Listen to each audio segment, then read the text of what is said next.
You got to be your own pastor. You got to be your own priest. You got to be your own doctor. You got to be your own lawyer. You know what I mean? You got to be your own researcher. You got to do these things. We got to take these things upon ourselves. I mean, we want to outsource this to I trust this guy, I trust this expert and that expert. You at least got to know a little bit about it to know when somebody is bull-jiving you or not. Otherwise, you're not going to make it.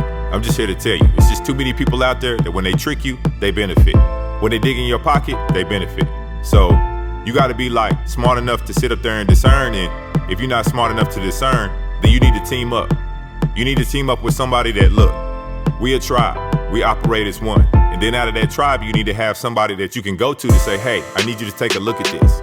What you think about it? Somebody that you know that's a part of your tribe that you know. If you benefit, they benefit. If they benefit, you benefit.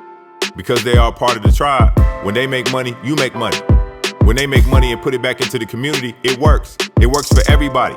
But when you following somebody that's outside of your community, when you following somebody that's outside your city, when you following somebody that there is nothing that you benefiting them, it's gonna have them sew back into anything around you, then you might wanna think about that, because you breaking bread, you spending your time, your energy, and your money with this person.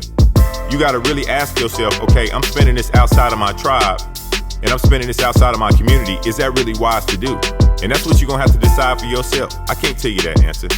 I can't answer that question for you. You gotta answer that question for yourself. But at some point, we gotta get a clue. At some point, you gotta get tired of losing. At some point, you gotta get tired of coming up short. At some point, you gotta get sick and tired of being sick and tired. At some point, you gotta say, look, why are they always winning? You know what I mean? When you're going up against an opponent, you're going up against a rival, you're going up against a competitor, and they always winning, that's because they know something that you don't know. They do something that you don't do. And if you really want to win and you want to turn it around and you tired of losing, then you're going to have to make up in your mind that it's something that I'm not doing, and I got to figure it out.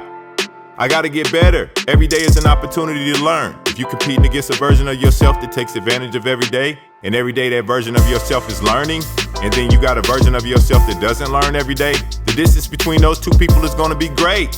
It's going to be really, really great. You're going to have one version of yourself that's going to lap you in terms of being able to advance him or herself. But at the end of the day, we got to put it into context. They don't want you to learn. They don't want you to be healthy. They don't want you to be wealthy. They don't want you to be successful. They don't want you to dominate.